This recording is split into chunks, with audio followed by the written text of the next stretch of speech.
Hello and good morning, everyone. Welcome to your morning briefing for Thursday, the 3rd of July, 2025. I'm your host, Mike Shelby. We start today's briefing off with two quick admin notes. Number one, we're about to roll out another round of major upgrades to your early warning experience. This is for early warning members.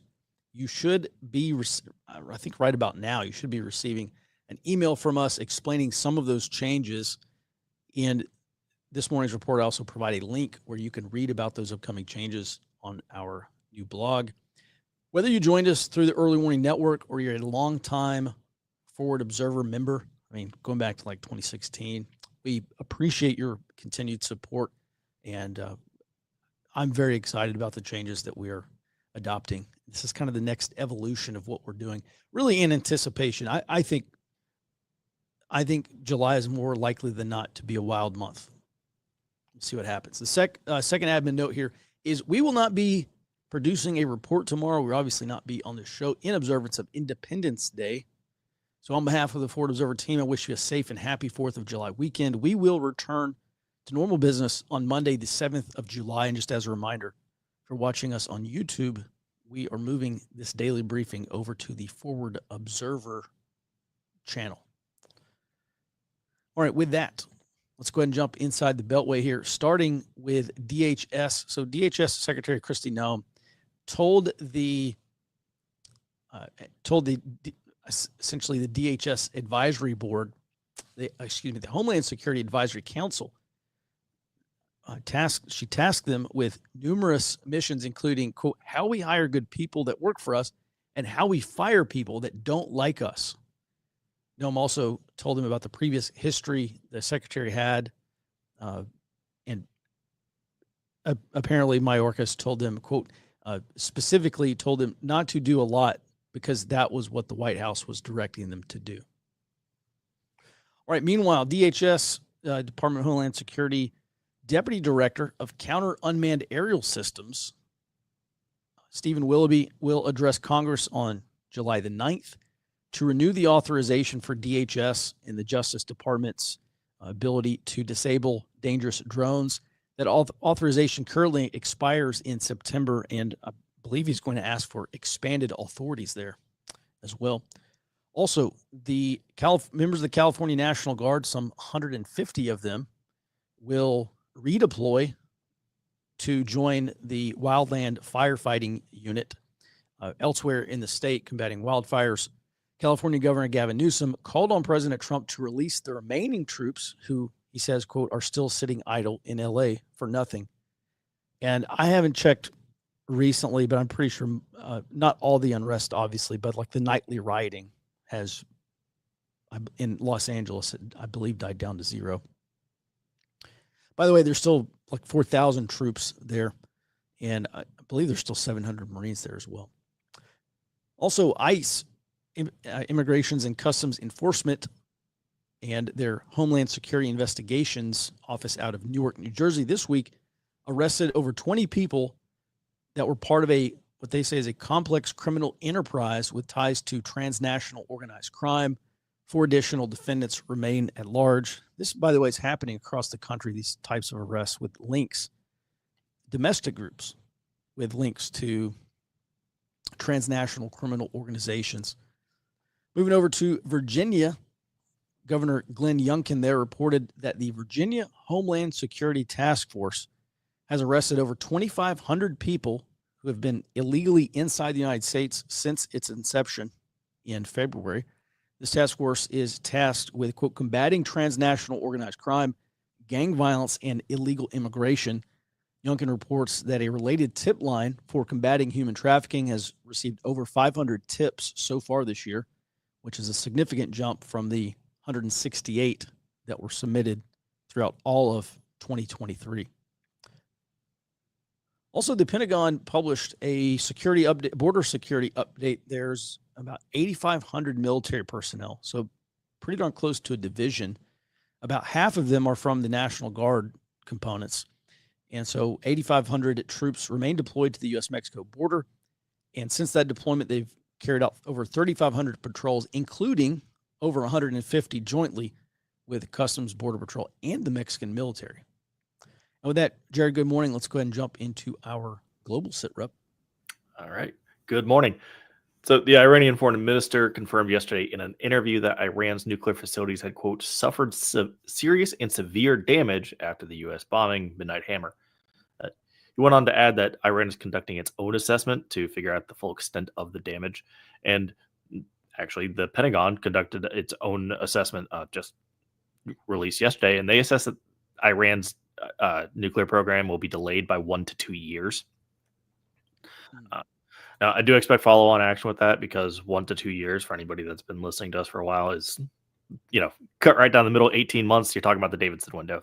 Don't want that conflict of interest. So, and the Davidson window is the 2027 deadline for China. So I think there will be more to address the program to make sure that that does not distract.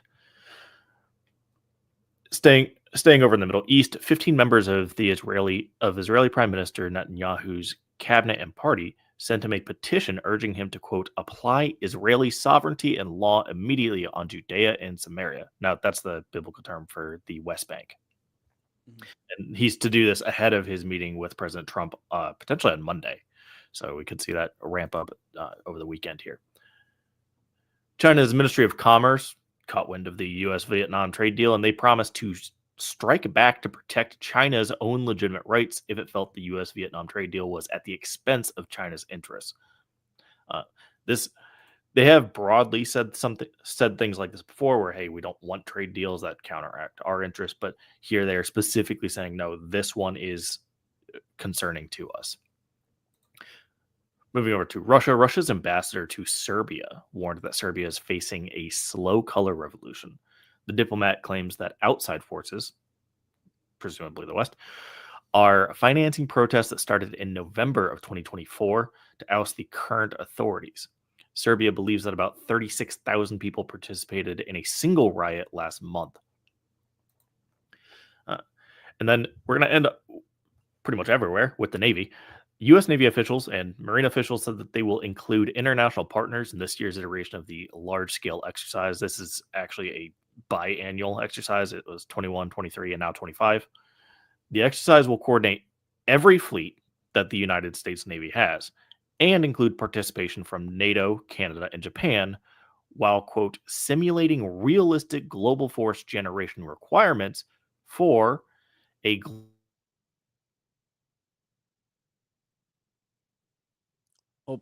in multiple fleets. Sorry, Jerry, you cut out on, at least on my end. Just a quick question.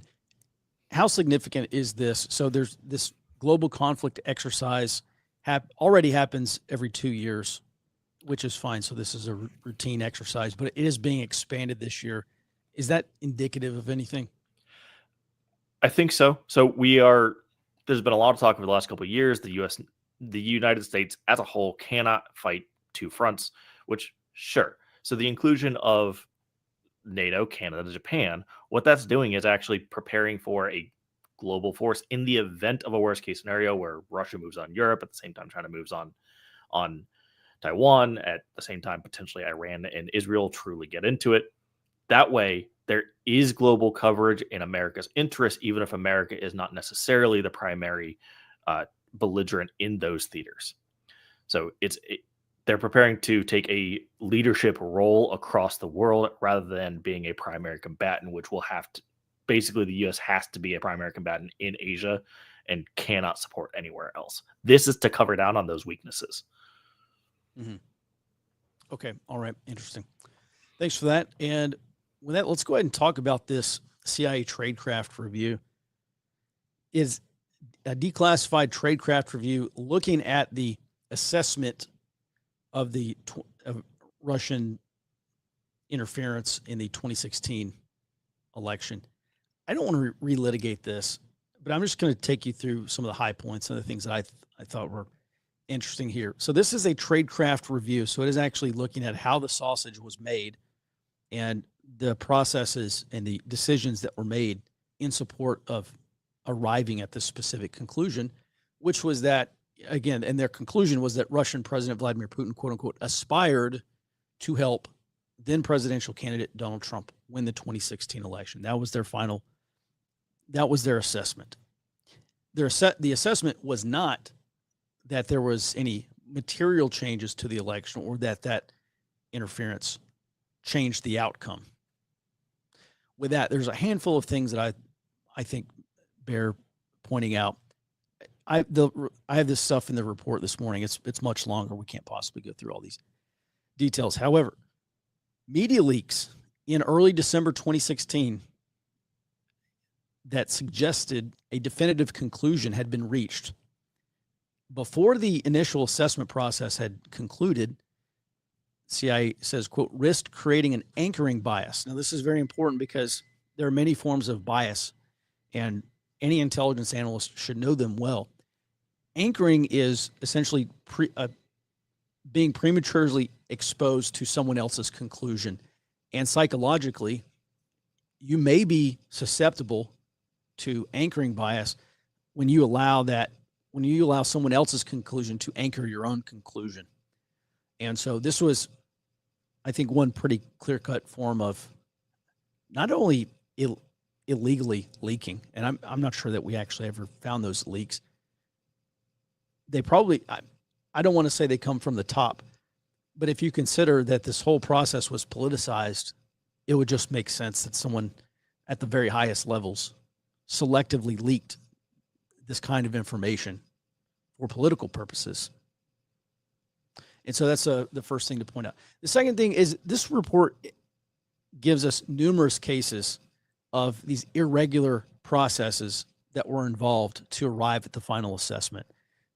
I think one of the big conclusions that this Tradecraft review finds is that this process was rushed, and you go through and you kind of ask yourself, why was this rushed? So this was rushed to be published, or at least published for policymakers in December 2016. I'm not sure if this was maybe part of an effort to try to overturn that election. However, it certainly appears that this would have been at least one justification for doing that. Pulling like a Romanian election where this guy's going to win and we don't like it. And so let's say justifiably or unjustifiably, let's just say that Russia helped him win the election and we need to have a do-over in the elections. That's exactly what happened in Romania. Could have happened here. At any rate, there's a long laundry list of irregularities, and you can read about it in this morning's report. I just, again, pick out the high points. The second biggest conclusion for me was that then Director of the CIA, John Brennan, was involved in almost all of these irregularities, including receiving intelligence in July of 2016. And then he formed this little clique of a working group to investigate it. And he didn't share any of that intelligence with the broader intelligence community until December 2016, when he ordered this rushed assessment. Also, this assessment was found to have been primarily aided by what we call single source information. So this is a single piece of intelligence, and it could have been a human intelligence report from a highly placed source that may have been credible. It could have been a signals intelligence intercept, which, SIGINT for a long time, SIGINT forever, basically my entire career, was considered the gold standard. I believe it still is. If you have two people talking on a phone about some highly sensitive information that they do not want to get out, and yet we have intercepted it, then, it's pretty damning evidence there.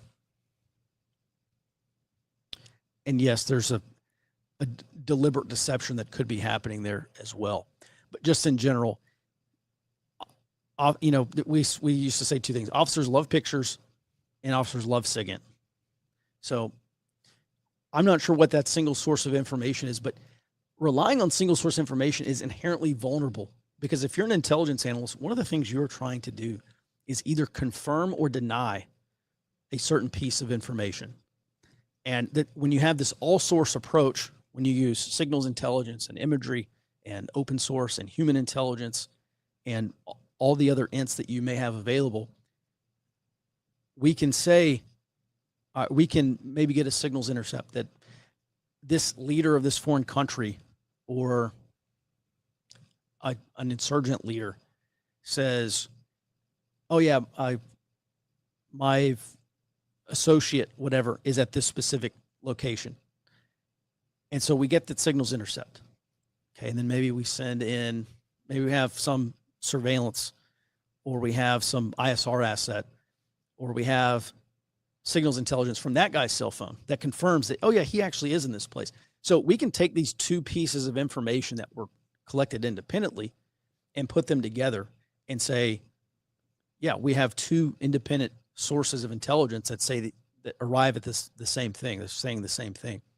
And you can do that when you have multiple sources of intelligence to confirm that. The problem with single source information is that there's no way to confirm it. It's a single source of information. We have no other intelligence assets or no other sources of intelligence that are saying that this is true or this is not true.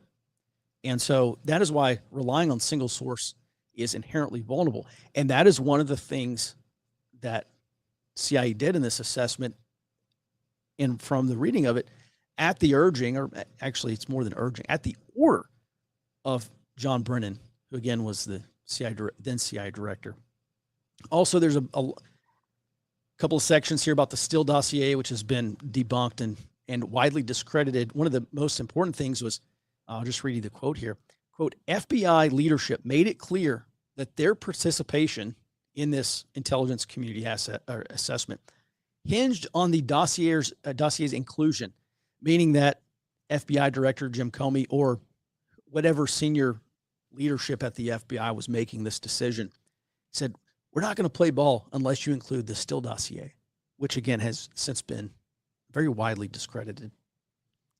And so when that happened, there were two senior mission center leaders at CIA who said, we don't want any part of this. Do not put the Steele dossier in this assessment because it does not meet Tradecraft standards, or it does not meet the analytic rigor that we need.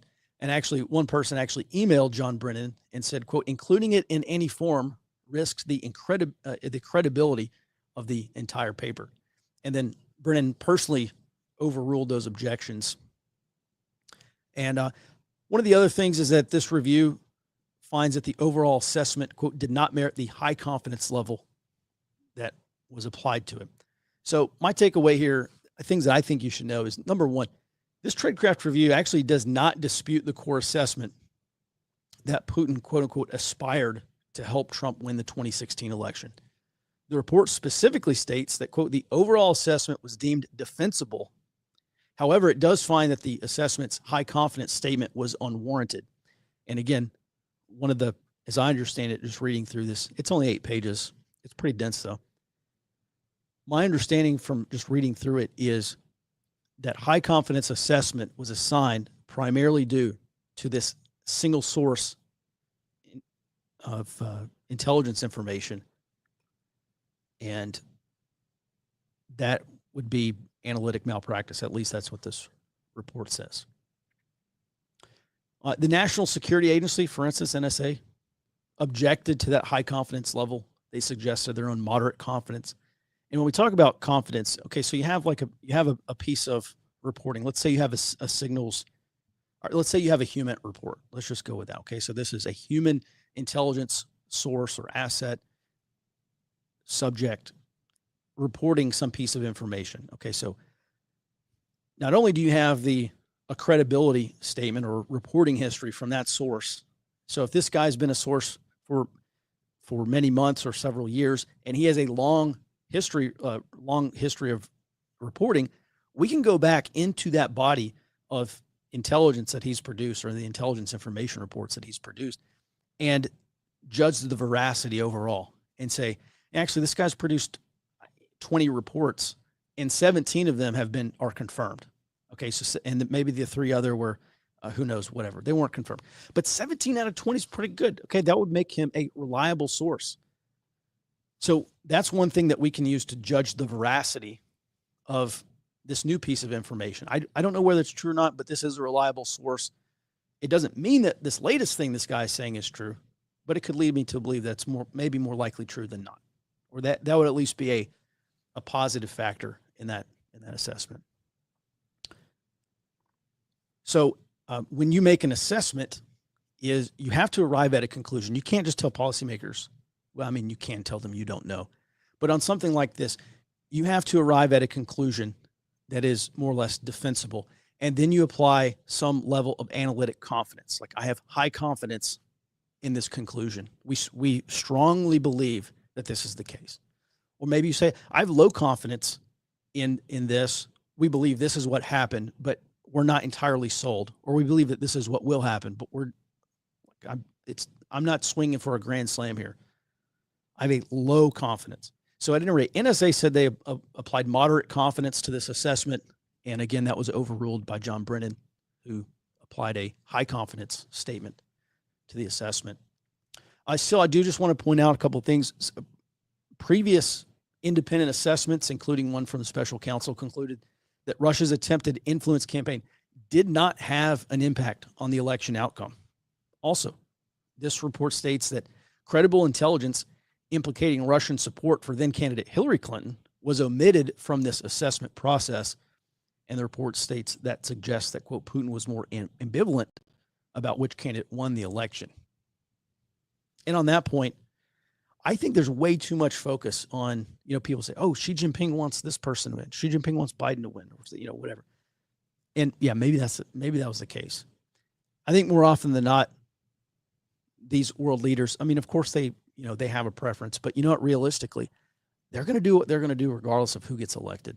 So I think there's way too much focus on saying, oh, Putin wants this guy or Xi wants this guy, whatever. So the second point here is that this report does identify many abnormal decisions made by senior leaders, especially then director of the CIA, John Brennan, that were made during this assessment process. Even if the conclusions were accurate, which again, this report does not dispute the overall conclusion. But you have Brennan, you have then FBI Director Comey, then Director of National Intelligence Clapper. They all very clearly committed numerous cases of analytic and ethical malpractice to the point of negligence. And I think this was the major conclusion of the report. On that point, to conclude here, the U.S. intelligence community exists to serve policymakers with objective intelligence to support their decision-making process. Decisions become, in some cases, much easier when you have reliable intelligence that informs you with key details of the situation. Okay, this is like you're playing chess, and when you can see all the other players' chess pieces, your ability to move your own pieces becomes easier. When you can't see the opponent's chess pieces, you move your pieces with much greater risk because you don't know what's out there. You don't know what's waiting on the other side after you move. And so this is one, intelligence reduces uncertainty about the future. The better intelligence we have, the more certain we can be, or at least the greater amount of uncertainty we can reduce, which reduces the overall risk of making these decisions. I'm not in a position to say, obviously I'm not an attorney or a prosecutor. I'm not in a position to say that any laws were broken here. I doubt any specific laws were broken, but I will leave that up to a prosecutor or the Department of Justice. But ethical standards were obviously violated. Also, I don't expect anyone will be criminally charged. Nobody's going to jail for this. And that means the only accountability is going to be in the court of public opinion and the public perception of Brennan, Comey, and Clapper's obviously highly unethical actions. So with that, we'll go ahead and move on to upcoming protests. This weekend, we're tracking over 200. Pretty quiet weekend, all things considered. I think last weekend we had something like 400, maybe 600 the weekend before that. There is going to be another, I think in the fall is going to be the next big national day of protest. I think they're planning that for, was that Labor Day in September, something like that. So we'll see. All right, let's move on here to Taiwan. Jared, welcome back. Last week, we had the Czech intelligence officials came out, and they publicly said that China had planned this operation, and they just said at that time, to confront this newly elected Taiwanese prime minister, I believe, right? Vice president. Excuse me. Yeah. Okay. Vice president. All right. At any rate, Czech intelligence said, when the newly elected Taiwanese vice president visited Czechia, whatever they're calling their country now. Czech Republic, yeah. When the Taiwanese vice president visited, they said that China had planned this operation to apparently put her life in danger. That's what we heard last week. And then yesterday they came out and said, yeah, actually they were planning to cause her to get into a car crash. Yes. That's correct up to this point. Okay. Yes. Take it from there, please, Jared. Okay. So this is not only coming from the Czech Republic, but also the Taiwanese National Security Bureau. That's what NSB is on the screen there. They did confirm this was supposed to be an attempted car crash with the vice president-elect Xi Jinping.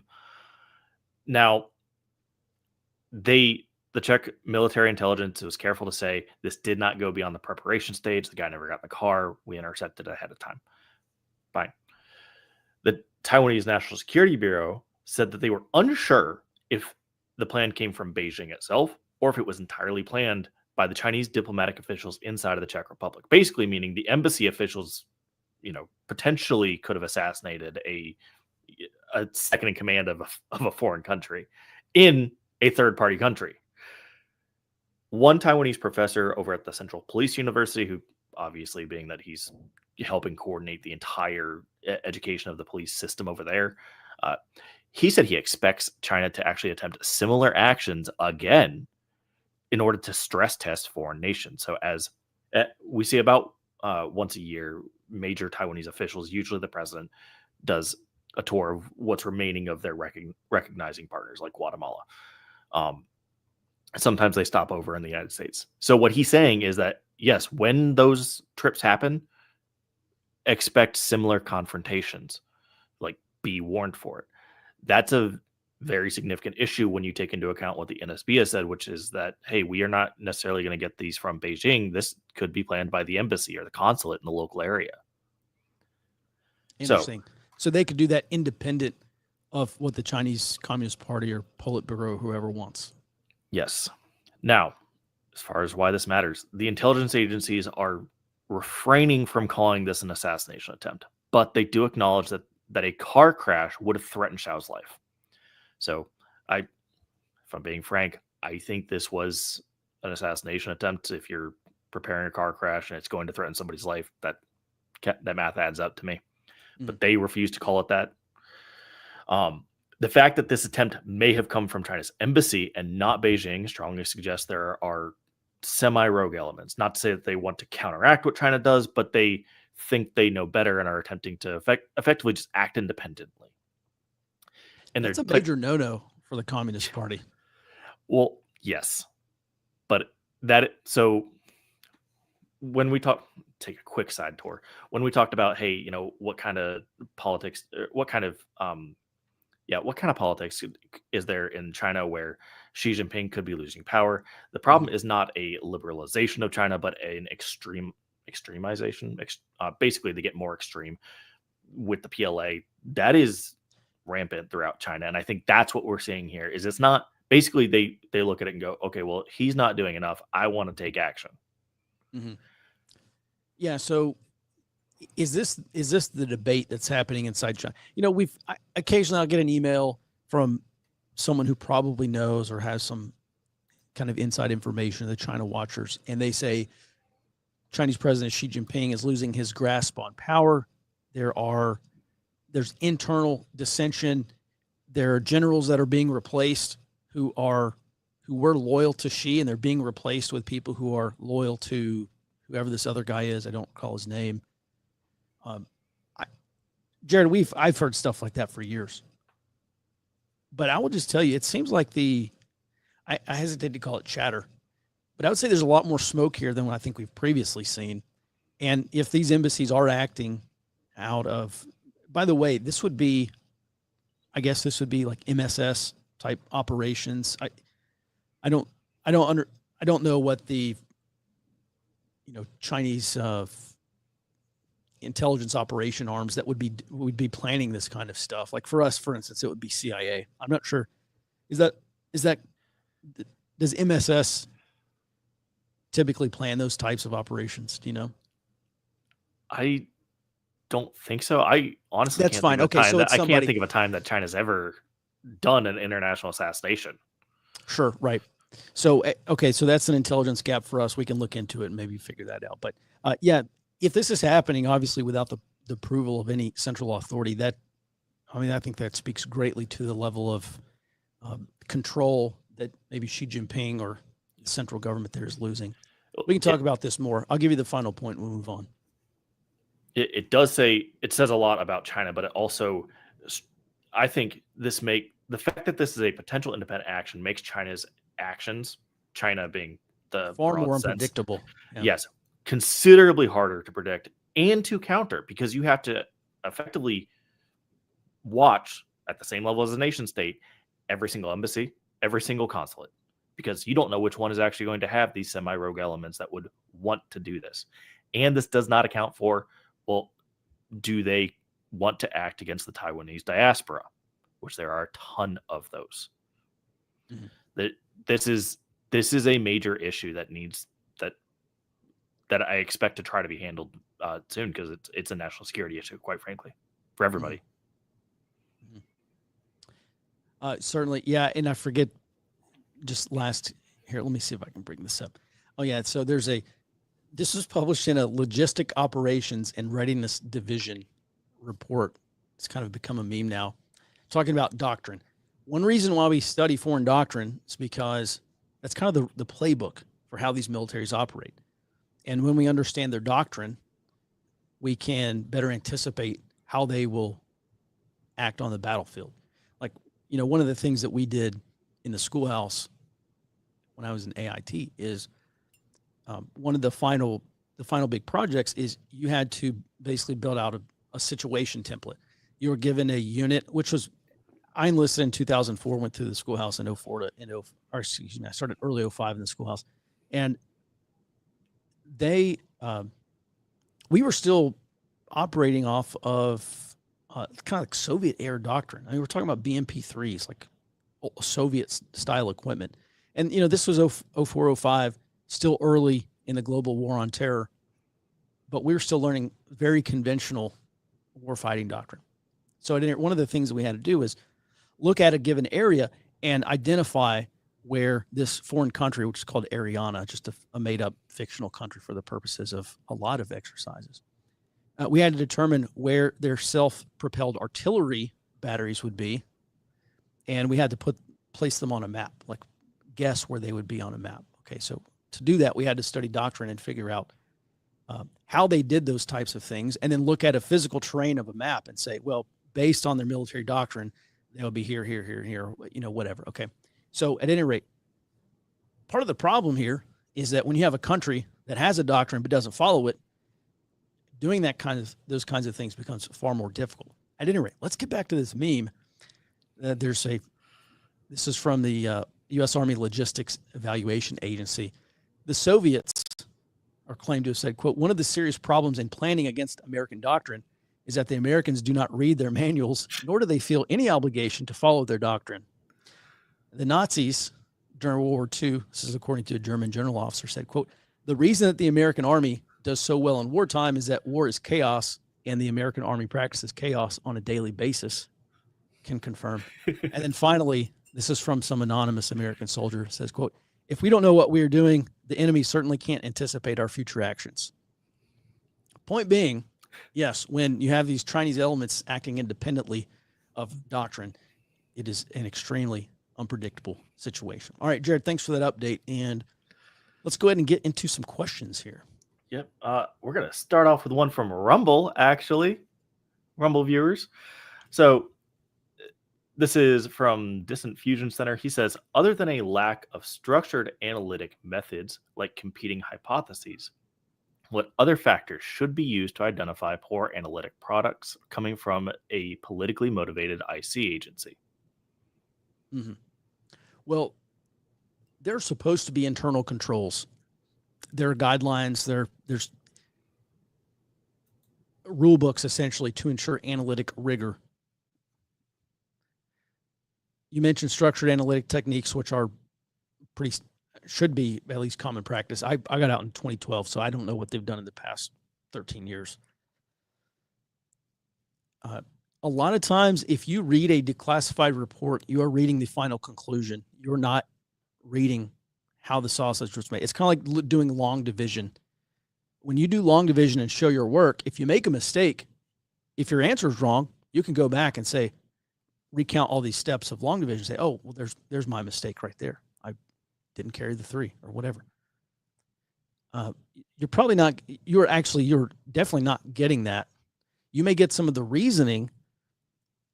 So I would say it's very difficult to look at any declassified report and say, well, this had poor analytic rigor, unless you have access also to the raw intelligence information that went into that report. For instance, these declassified reports, they obviously don't give up sources. We're not looking at source descriptions. We're not looking at maybe even exactly how the information was collected or where the information was collected from. So unfortunately, I don't have a good answer for you because there is no good answer unless you actually see the long division of that report. Now, some of those reports may provide some source material or some additional information, but typically in these types of assessments, you're getting some of the reasoning and basically the bottom line. Because if you think about, if you're a policymaker, if you're a decision maker in the DOD or in the military or in Congress or in the State Department or wherever, you don't have time.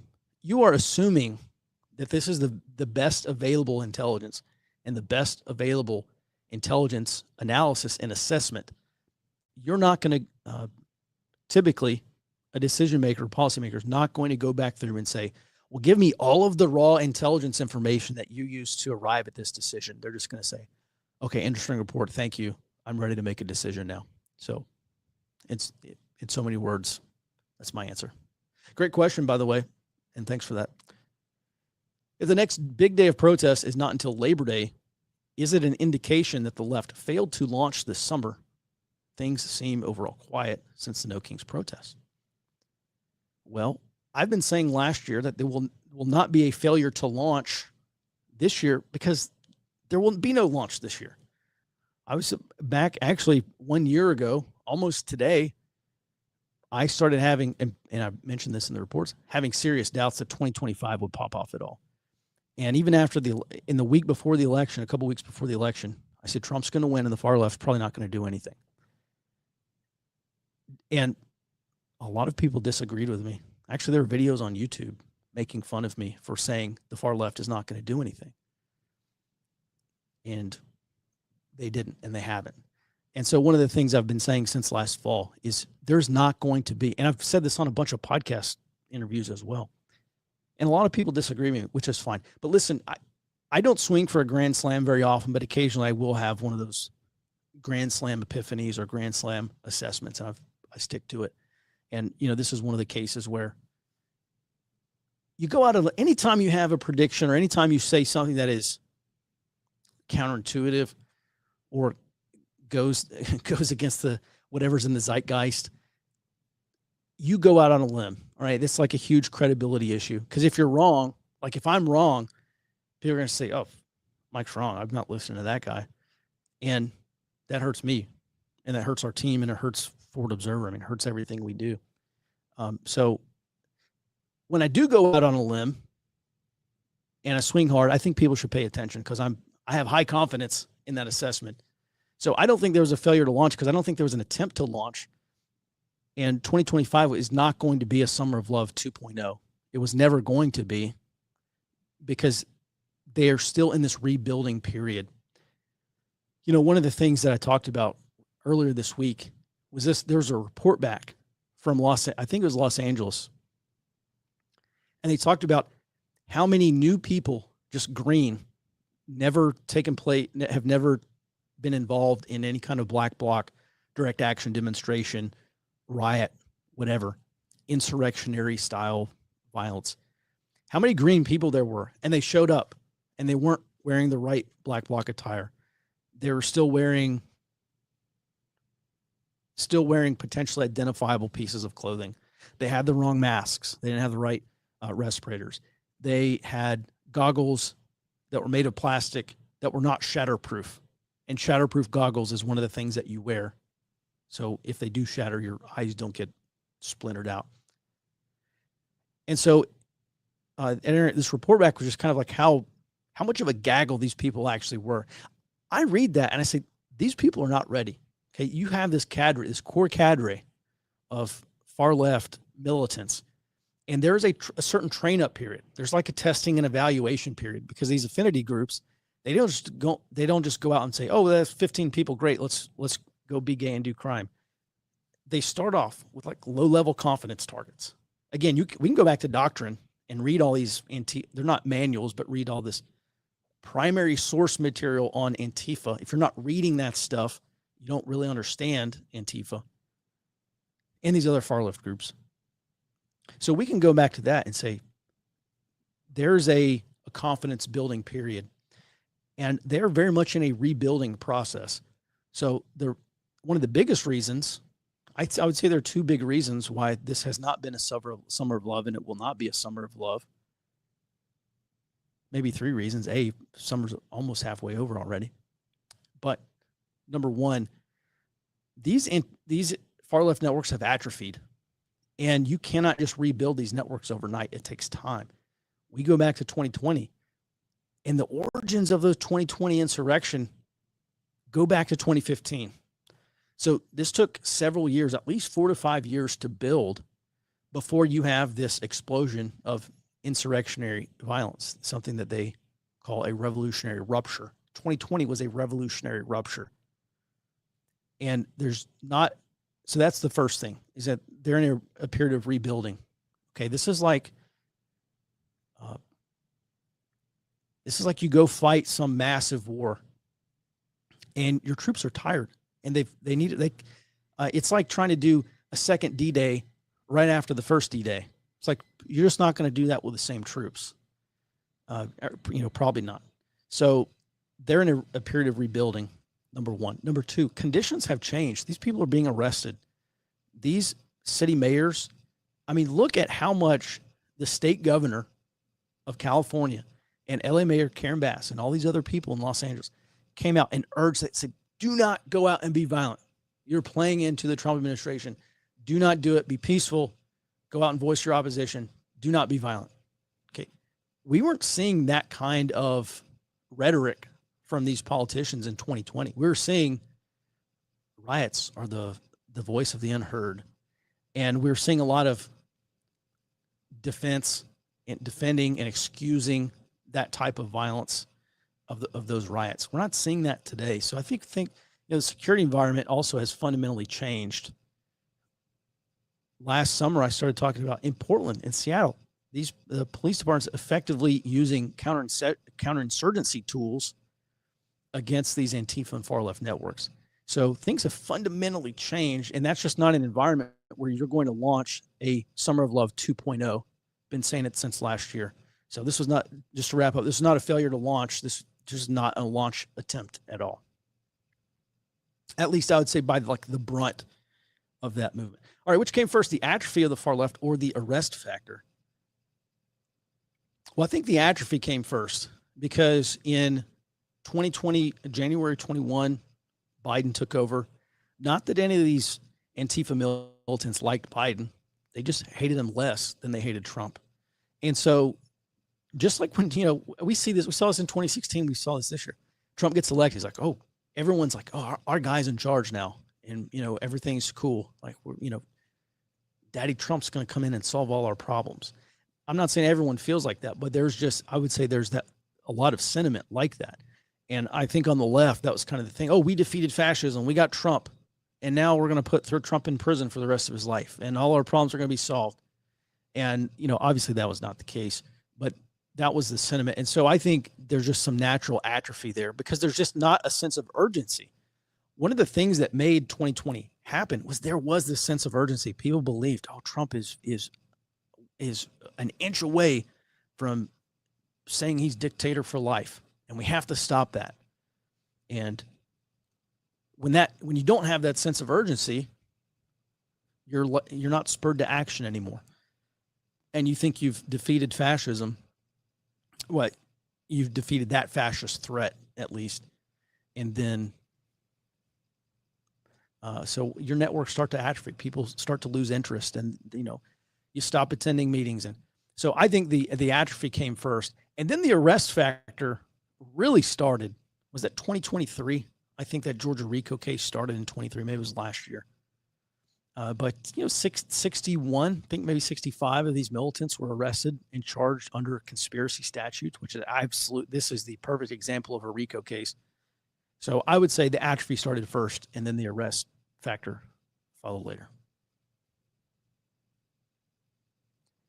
A while ago, you talked about downward spiral towards authoritarianism, but you weren't sure if it would be left or right wing. In your recent focus, you talked about the inevitability of the eventual emergence of competing right and left-wing populist leaders. Do you consider those things to be the same?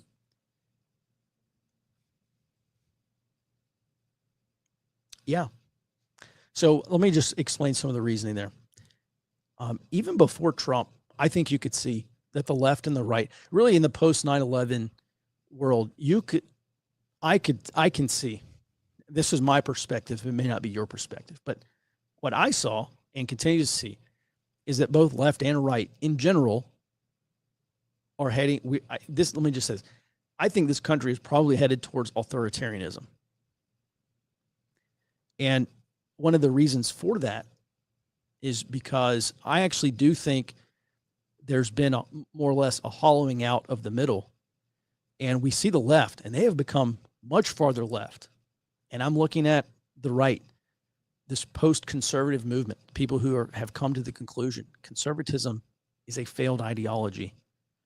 And the reason for that is because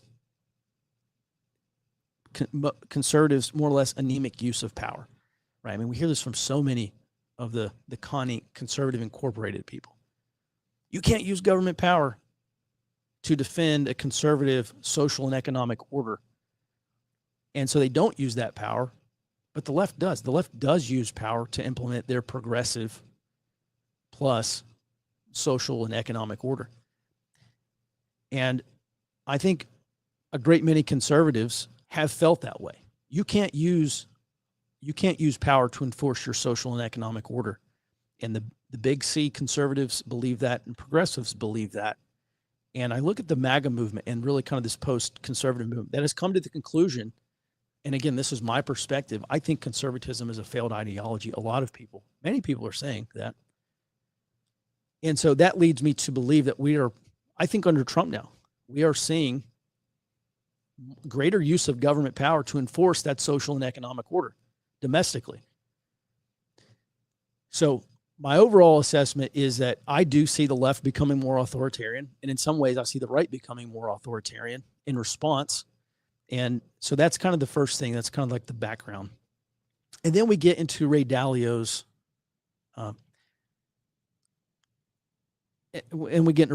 argumentation, which is historically democracies, and again, I know we're not a democracy, but when you have systems of government that are determined by the people more or less, well, where you have people vote, those types of systems during these big debt crises tend to break down. And what you tend to get is autocracy. And Ray Dalio's argument is that when you have a massive crisis, achieving consensus is very difficult in a democratic system where you have lots of people deciding on what happens. And when you have a major crisis, because a consensus on what to do in response is so difficult, you tend to get more authoritarian governments. You tend to get leaders who say, Congress is a waste of time. This is what we're going to do. And Congress gets sidelined and the courts get sidelined.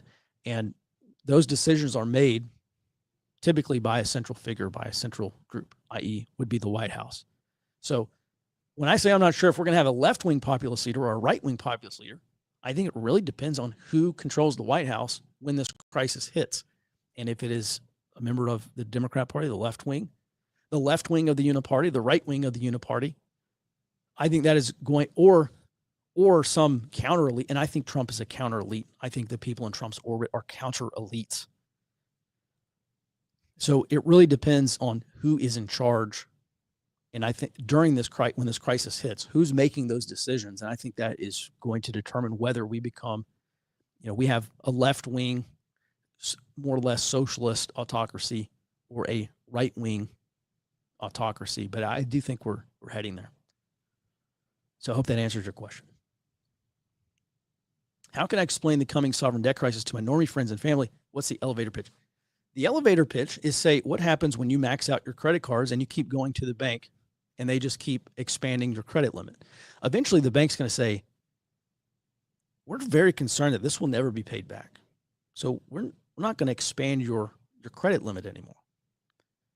And then what are you left to do? Well, you've got to work on paying the debt. But the federal government doesn't have to work on paying the debt because we have this thing called the Federal Reserve, which can more or less print money to buy federal debt, which gives them more money to spend.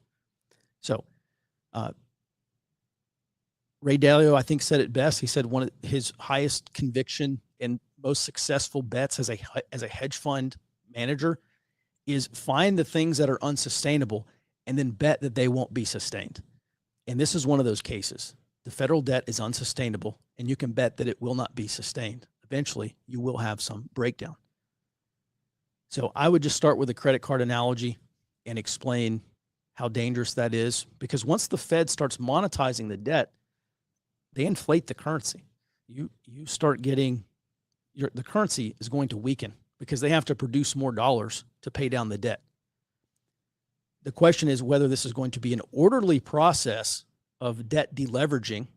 This is not just going to happen in the government, in the public sector. It's going to happen in the private sector too, because there's massive amounts of debt in the private sector. And so there's going to be a deleveraging. The question is, will it be forced? Ray Dalio seems to be that it will be forced. It will not be prevented. So a crisis, it's like when you have a bubble. Everyone's going to assume that the only way to get rid of that bubble is to pop it.